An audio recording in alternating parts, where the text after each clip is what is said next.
Olá, gente! Olha aí a gente para mais uma experiência online. Olha, tem sido um tempo que eu confesso para vocês, um tempo bem diferente na minha vida. Vou completar 60 anos esse ano e não esperava que ia ter uma experiência como essa que nós estamos passando nesses dias. E são experiências que nos ensinam muitas coisas. Ensina a gente a compreender o que Deus quer fazer através desse tempo. Então nós temos aí, a gente fica numa situação, num momento às vezes de aflição, temendo pelo amanhã, o que vai acontecer, a economia, a saúde, mas de repente dá também uma sensação de euforia, de ânimo, na expectativa de coisas extraordinárias que vão acontecer doravante. A gente está nessa expectativa também. Haverá uma mudança de comportamento e de compreensão na humanidade. E eu creio que a igreja vai ter um papel de maneira relevante em tudo isso. A igreja vai ter um papel muito importante em tudo isso. A igreja vai fazer a diferença nesta época, querido. Quem tem Jesus vai fazer a diferença nesta época. Então, e nós estamos assim, nessa mistura de sensações. Você também deve estar nessa mistura de sensações. Mas nós temos a palavra de Deus, nós temos o recurso da oração, nós temos o recurso da comunhão, mesmo que seja através de videoconferência, mesmo que seja por uma experiência online, a mensagem, nós temos esse recurso que é estar perto de você, falando a palavra de Deus, compartilhando a palavra de Deus. Isso faz toda a diferença nesses dias, toda a diferença. E hoje eu quero compartilhar algo com você que eu tenho certeza que Deus vai animar e confortar muito você. Eu quero compartilhar uma palavra que vai levantar você. Que, na verdade, eu creio que esse é o papel da palavra de Deus. Esse é o papel do pregador da palavra de Deus. Ele é um transmissor de boas novas. Ele tem que ter a capacidade de receber da parte de Deus a informação de Deus para transmitir para as pessoas uma boa notícia a respeito de Deus, uma boa nova, que é o Evangelho, que é um Evangelho de fé, de esperança, de renovação, de cura, de perdão. Amém, queridos? E o Evangelho sempre vai apontar para um futuro de esperança. E é assim que a gente vê a palavra de Deus. É assim que eu vejo a palavra de Deus, uma palavra que vai ajudar você. E hoje eu vou ler um texto da Sagrada Escritura que o apóstolo Paulo escreve aos Coríntios, a sua segunda carta aos Coríntios, e depois de muita experiência que o apóstolo Paulo passou na sua vida, ele transmite essa experiência também para nós. Mas antes eu quero orar com você. Você quer orar comigo agora? Quero orar com você, eu quero pedir a Deus pela sua vida. Pai, eu quero orar agora em nome do Senhor Jesus Cristo, por essas pessoas que estão me assistindo nesse momento. Eu quero orar, Pai, para que a paz que excede todo entendimento venha invadir esse lar agora, venha invadir esta casa agora, venha tomar conta desse coração dessa pessoa agora, Pai. Em nome do Senhor Jesus, que toda aflição seja arrancada, todo medo seja dissipado, toda angústia, ó Deus amado, seja agora resolvida pelo poder da palavra de Deus, pelo poder da oração, no poderoso nome do Senhor Jesus Cristo. Amém. Amém, querido? Então você está comigo aí? Vamos lá, vamos para a palavra de Deus. Assim diz a Sagrada Escritura, o apóstolo Paulo escrevendo a sua segunda carta aos Coríntios, capítulo 1, versículo 8 a 10, diz assim: porque não queremos, irmãos, que ignoreis a tribulação que nos sobreveio na Ásia, pois que fomos sobremaneira agravados, mais do que podíamos suportar, de modo tal que até da vida desesperamos. Mas já em nós mesmos tínhamos a sentença de morte, para que não confiássemos em nós mesmos, mas em Deus, que ressuscita os mortos, o qual nos livrou de tão grande morte e livra, em quem esperamos que também nos livrará ainda. Amém, queridos? Olha só, olha o que o apóstolo Paulo diz aqui. O que Paulo queria que os irmãos que estavam lendo essa carta conhecessem? O que Paulo desejava que os irmãos soubessem? Paulo diz aqui, olha, eu quero que vocês saibam que eu passei por uma aflição tão grande, que humanamente não tínhamos condições de suportar. Não tínhamos condições de suportar. E ele diz que chegou até o ponto de desesperar pela sua própria vida. Paulo queria que os irmãos soubessem disso. Olha o que eu passei, gente. Olha que situação difícil eu passei. Mas qual foi a conclusão que o apóstolo Paulo chegou? Qual foi a conclusão? Não podemos confiar em nós mesmos. Paulo queria que as pessoas soubessem disso. Eu quero que vocês cheguem a uma conclusão. Que por pior que esteja a situação da sua vida, saiba de uma coisa, isso tudo acontece para que não podemos confiar em nós mesmos, mas em Deus, que ressuscita os mortos e tem o poder para livrar-nos das aflições. Aleluia! Deus tem o poder, por pior que seja a situação da sua vida, Deus tem o poder para te livrar. Paulo queria que ele chegasse a essa conclusão. E eu quero hoje, queridos, que você também chegue a essa conclusão. Por pior que esteja a situação da sua vida, nós temos um Deus que ressuscita os mortos. Um Deus que pode livrar de qualquer aflição. Por que Paulo chega a essa conclusão? Paulo não chega nesse ponto, amado, nesse nível de compreensão, nesse nível de fé e confiança em Deus à toa, de qualquer maneira. Houve uma trajetória para isso, e essa trajetória que eu quero compartilhar com vocês hoje. Paulo começa a sua primeira viagem, ele e Barnabé convidaram João Marcos também para estar com ele, um jovem, João Marcos, para estar com ele. E Paulo começa a viagem. Gente, que viagem maluca, que viagem maluca. O apóstolo Paulo e Barnabé começam já tendo dificuldade, perseguições em cada cidade que ia, enfrentava muitas dificuldades.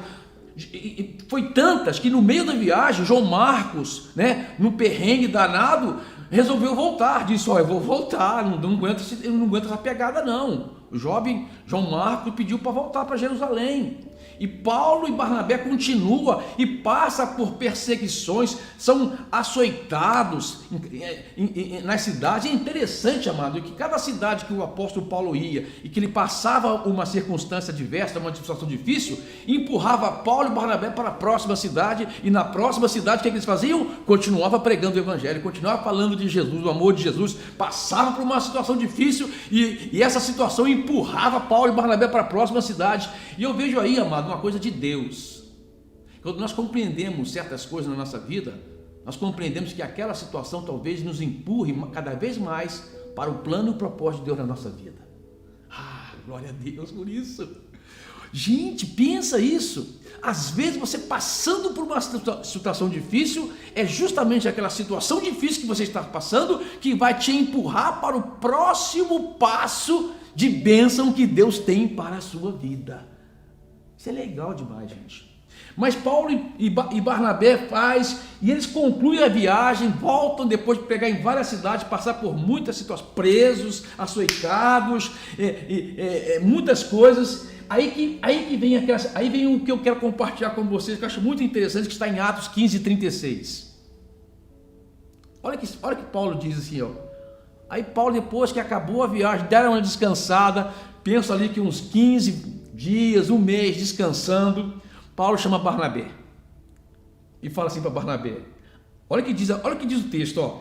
Algum tempo depois disse Paulo a Barnabé: voltemos para visitar os irmãos em todas as cidades onde pregamos a palavra do Senhor, para ver como é que eles estão indo. Gente, vocês têm noção disso? Deixa eu explicar para vocês de uma maneira lúdica para você entender. Que eu tenho um neto, meu neto João. Vamos supor que eu estou com quase 60 anos. Você já vai, gente, um homem de quase 60 anos, quando vai andar em montanha russa, é a morte. É a morte, cara. A gente não vê a hora de chegar lá embaixo. Eu já passei por essa experiência. Gente, acaba isso logo. São uns minutos aterrorizantes para uma pessoa da minha idade. E você está lá com o seu neto ou com o seu filho adolescente. Aí, pá! Na hora que chega lá embaixo, você fala, graças a Deus, acabou. Aí vem o adolescente e fala assim, vamos de novo? Vamos outra vez? Você fala assim, tá louco, rapaz? Olha o que eu passei, sabe que eu vou passar isso de novo? Foi mais ou menos isso, queridos. Depois de passar por situações tão adversas, sofrimentos, quase perigo de morte, Paulo fala, passou por perigo de morte, por tudo isso, ele chega para Barnabé e fala, vamos de novo? Vamos de novo? Como que alguém chega nesse nível de confiança, de proteção de Deus? Como? Como que você pode chegar nesse nível de confiança e de fé em Deus? Como? Você conhece chaleira? Chaleira, aquele que ferve a água. Antigamente usava muito a chaleira para ferver a água, para fazer o café. A mulher coloca lá a chaleira no fogão. Na hora que a água ferve, começa a soltar o vapor e aquele vapor é liberado da chaleira, vai embora, é dissipado e perde. E tem muito crente chaleira, né? Que quando a chapa esquenta, ele pula fora. A chapa esquentou, ele está pulando fora, é crente chaleira. Mas você já viu, você conhece a locomotiva? A locomotiva passa pelo mesmo processo da chaleira. Só que a locomotiva tem as suas caldeiras de aço, ali tem a água fervendo por causa há um fogo, a lenha queimando ali, fervendo aquela água, e há uma pressão, como o mesmo processo que a chaleira passa e não suporta a pressão e libera o vapor, a locomotiva suporta aquela pressão, retém aquele calor, aquela pressão do vapor ali dentro, e de repente uma válvula vai abrindo, liberando aquele vapor, e o motor mecânico da locomotiva começa a se movimentar, e a locomotiva começa a andar, e começa a produzir, e começa a andar e carregar, às vezes, dezenas e até centenas de vagões. Por quê? Porque suportou pressão. A locomotiva tem a capacidade de suportar a pressão. A pressão. Então, amado, para você alcançar um nível de fé e de confiança em Deus, você tem que também ter a capacidade de suportar pressão. E como nós estamos aprendendo esses dias a aprender a suportar pressão? Pressão. Paulo nos ensina aqui esse princípio espiritual de que aonde não há pressão, não há poder. Aonde não há pressão, não há poder. E qual tipo de pressão que nós devemos passar e também devemos suportar? Por exemplo, Paulo fala sobre a pressão do pecado. Romanos capítulo 7 diz assim: porque no tocante ao homem interior tenho prazer na lei de Deus, mas vejo nos meus membros outra lei que, guerreando contra a lei da minha mente, me faz prisioneiro da lei do pecado, que está nos meus membros. Desventurado homem que sou, quem me livrará do corpo desta morte? Graças a Deus por Jesus Cristo nosso Senhor, de maneira que eu em mim mesmo com a mente sou escravo da lei de Deus, mas segundo a carne da lei do pecado. Nenhuma condenação há nenhuma condenação. O poder do Espírito Santo está sobre essa pessoa, pois agora já não há nenhuma condenação para os que estão em Cristo Jesus, porque a lei do Espírito da vida em Cristo Jesus te livrou da lei do pecado e da morte. Paulo fala sobre a pressão do pecado. Paulo fala assim, gente, Paulo anteriormente falou, eu quero fazer o bem, mas eu não consigo fazer o bem que eu quero fazer, porque o mal está em mim, e eu vejo essa guerra, essa luta de querer fazer o bem e não conseguir, porque o mal habita em mim. Miserável homem que sou, quem me livrará disso? E Paulo fala da pressão do pecado.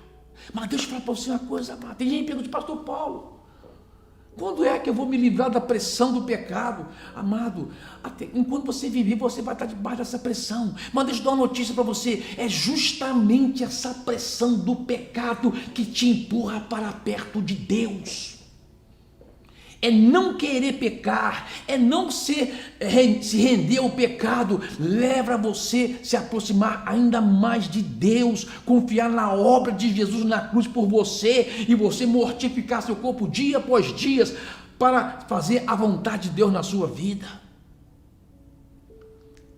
Pressão do pecado faz você mais santo. A pressão do pecado empurra você para ler a Bíblia. A pressão do pecado leva você a depender de Deus dia após dia. Sabe por que tem muita gente que ainda continua escravo do pecado, da prática do pecado?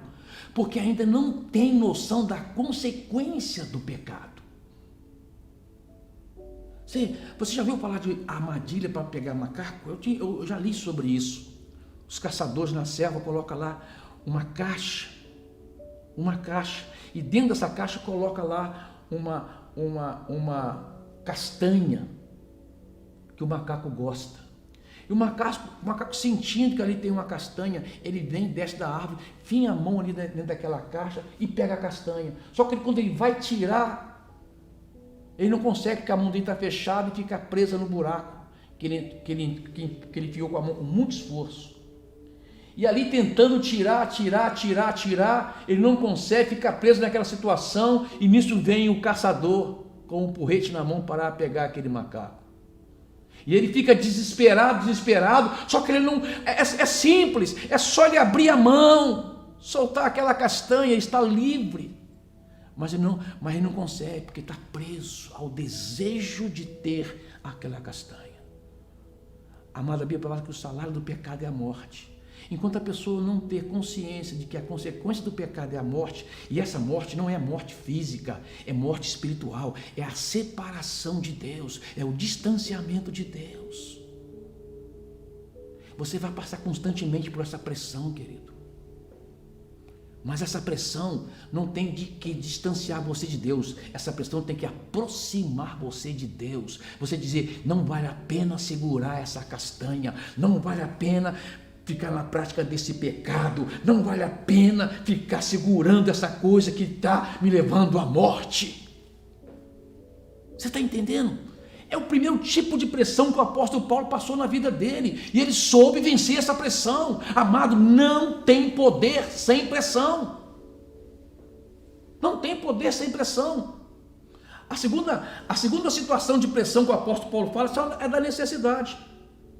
Filipenses 4:12 diz assim: sei o que é passar necessidade, e sei o que é ter fartura. Aprendi o segredo de viver contente em toda e qualquer situação, seja bem alimentado, seja com fome, tendo muito ou passando necessidade.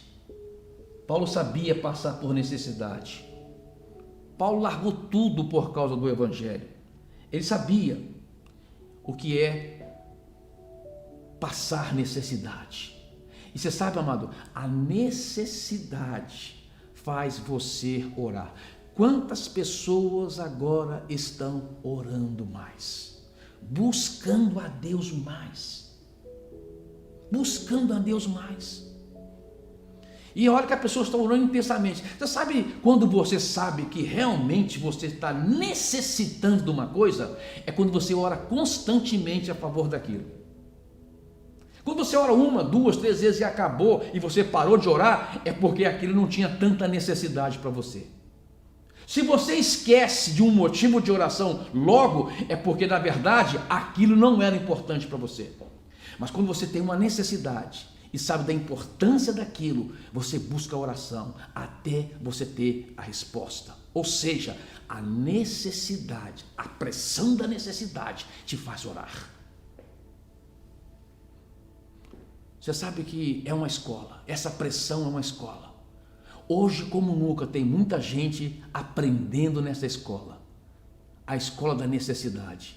Pessoas estão querendo trabalhar e não podem, tem que ficar em casa. Pessoas querem ter os seus afazeres e não podem, perdendo o emprego. Tem tanta necessidade hoje que está levando muita gente a orar mais. Eu acho que o céu está congestionado de oração. Está na fila de oração lá. Tanta gente orando. Por quê? Por causa da pressão da necessidade. Amado, isso pode ter um aspecto negativo para você, mas não é. É positivo. Porque está te colocando na escola da oração. Você está fazendo a universidade da oração. Buscando mais a Deus. E se você não está buscando a Deus agora, vai ser difícil buscar depois. Busque agora. Dobre o seu joelho. Ore a Deus. Ore a Deus. Paulo sabia disso. Ele sabia que precisava orar. Orar. Não uma vez somente, não duas vezes somente, não. Ele orava todo o tempo. Ele Barnabé, olha aí, ó, nós vamos pegar, meu amado, nós vamos subir nessa montanha russa de novo, vai ser piruleta para lá e para cá, vai ser muita coisa difícil, mano, nós vamos vencer em nome de Jesus, vamos orar, cara. E Paulo e Barnabé oravam muito, por causa da pressão da necessidade. Paulo fala de outro tipo de pressão.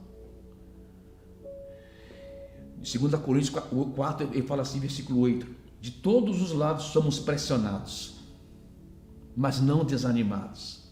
Ficamos perplexos, mas não desesperados. Somos perseguidos, mas não abandonados.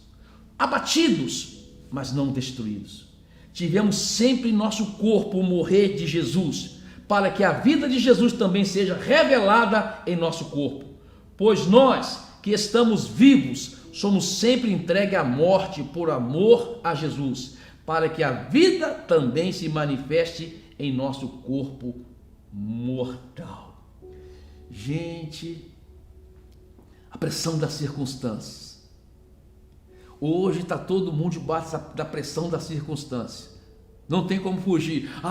Eu antigamente podia falar assim, olha, tá difícil aqui no Brasil, eu queria ir para os Estados Unidos, tá pior. Não, eu vou para a Europa, também tá difícil. Não tem para onde fugir, você está debaixo de uma circunstância mundial.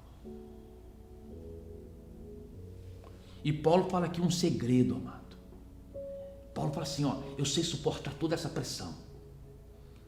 Essa pressão em minha volta, essa circunstância diversa, eu aprendi a suportar. Paulo fala sobre um poder chamado resiliência, capacidade para suportar a pressão das circunstâncias. Às vezes nós não temos como controlar as coisas que estão externas. São externas, elas acontecem, estão fora do nosso poder de controle, mas eu posso ter a decisão de suportar aquilo. Chama-se resiliência. A resiliência, que é a capacidade de suportar uma circunstância adversa. Você vai esticar, mas não vai arrebentar. Você é feito de um material resiliente, um material que suporta. Você é feito do poder de Deus. O poder de Deus está em você. O poder da palavra de Deus está em você. O poder da ressurreição está em você. E isso te capacita a ter resiliência. Isso te capacita a suportar as circunstâncias que estão ao seu redor. Está entendendo, cara? É igual o bambu. Bambu é feito de um material resiliente. Eu lembro que quando eu passeava num lugar que eu gostava de orar, lá tinha um bambuzal. Às vezes o bambuzal ficava numa ventaninha, ele vinha para cá e para lá. Amado, o bambu ele não desiste. Ele espera. Ele sabe que o vendaval vai passar.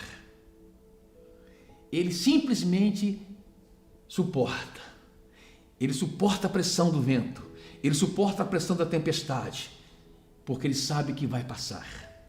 Deixa eu dar uma boa notícia para você. Vai passar. Essa tempestade vai passar. Mas você vai ficar diferente depois. Você vai perceber como você se tornou uma pessoa que suporta a pressão. E ao suportar a pressão, como uma locomotiva, Deus vai te usar de maneira extraordinária, porque Deus só usa pessoas que sabem suportar pressão. Pessoas que, pastor, eu não quero pecar mais. Ninguém quer pecar, querido. Peca porque não suporta a pressão do pecado. Mas se você usar a pressão do pecado para ficar próximo de Jesus, correr para Jesus, abraçar a cruz de Jesus, diz, eu abraço a cruz. Essa morte de Cristo foi a morte dos meus pecados, eu vou suportar isso. Larga de ser chaleira. Tem que ser locomotiva, cara.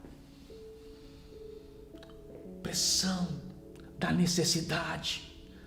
É muita gente passando necessidade, mas a pressão da necessidade vai fazer você orar muito mais. A pressão das circunstâncias vai fazer você ser uma pessoa resiliente, uma pessoa firme em Deus, que vai ser um instrumento de Deus sobre essa terra. E depois que tudo passar, você é outra pessoa. Aleluia.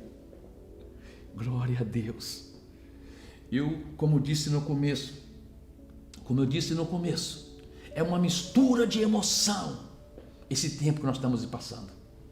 Nós somos constrangidos a pregar sobre isso, não tem como. Estamos constrangidos a pregar sobre o que nós estamos passando, não tem como. É uma mistura de emoção. Mas eu quero dizer para você uma coisa: mergulhe em Deus, mergulhe na palavra de Deus, abrace a obra de Deus e creia que no fim você vai estar vencedor, em nome de Jesus. Jesus venceu tudo isso que eu estou falando para você que Jesus passou e venceu. Ele diz, porque eu venci, vocês vão vencer também, porque eu estou em vocês. O mesmo Espírito que levantou Jesus habita em nós. Amém? Você que está me assistindo nesse momento, talvez você vai, pastor Paulo, o que eu tenho que fazer? Eu quero isso que o senhor acabou de pregar, moveu meu coração, tocou a minha vida, eu quero isso na minha vida, o que eu tenho que fazer? Primeiro passo, meu querido, minha querida, você tem que entregar a sua vida para Jesus Cristo e confessá-lo como único Senhor e Salvador. Você tem que declarar com a sua boca, isso chama-se confissão. Confissão. Declarar com a sua boca, eu creio que Jesus Cristo morreu pelos meus pecados. Eu creio que Jesus Cristo morreu para me dar uma nova vida. Eu creio que Jesus Cristo vai me conduzir agora nessa nova caminhada. Eu creio. Eu creio. Então, se você quer fazer, você confessa agora. Eu vou orar com você, confessa agora. Deus vai perdoar os seus pecados. Deus vai te dar uma nova vida. Amém? Então você aí, ora comigo assim, ó. Senhor Jesus, diante desta palavra que eu acabei de ouvir, eu acredito que só o Senhor Jesus pode me dar uma nova vida. Só o Senhor Jesus Cristo pode perdoar os meus pecados. Só o Senhor Jesus Cristo pode me dar a certeza da vida eterna. Só o Senhor Jesus Cristo pode me dar a paz que tanto preciso. Por isso eu confesso agora, Jesus Cristo como meu Senhor e como meu Salvador. Amém?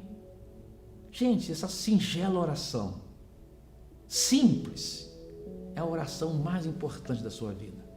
É a oração que você confessa Jesus como seu Senhor e Salvador. Amém?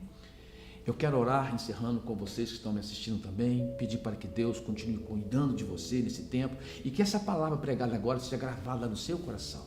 Amém? Pai, eu quero orar, Deus, por essas vidas. Eu declaro, Pai, no poder do nome do Senhor Jesus Cristo, assim como o bambu que suporta o vento, a tempestade. Ó Deus amado, o Senhor dê-nos capacidade para suportar esse tempo. Ó Deus amado, que o medo, a angústia, a solidão não venha trazer desânimo, não venha trazer enfermidade emocional, não venha trazer angústia demasiada para essas pessoas. Pelo contrário, para que cada uma saiba que o Senhor, o Espírito Santo está conosco, está nos cuidando de nós, está nos ajudando a compreender esse tempo, a viver esse tempo. E eu creio, Pai, que o Senhor está cuidando de cada pessoa agora. Eu oro, Pai amado, por essas pessoas. Eu oro em nome do Senhor Jesus. Cuida de cada uma delas. Essas pessoas, ó Deus amado, que estão me assistindo nesse momento. A igreja que não para. A igreja que continua se alimentando da palavra da verdade. A igreja que continua se alimentando da palavra do Senhor Jesus Cristo. Seja fortalecida agora, no poder do nome do Senhor Jesus Cristo. Eu oro, Pai. Cura as enfermidades. Liberta de todo espírito de temor, de medo demasiado que não provém do Senhor. Eu oro, Pai, em nome de Jesus. Amém. Amém. Que Deus abençoe você rica e poderosamente com essa palavra, viu? Estamos aí com você nesse tempo. Deus te abençoe.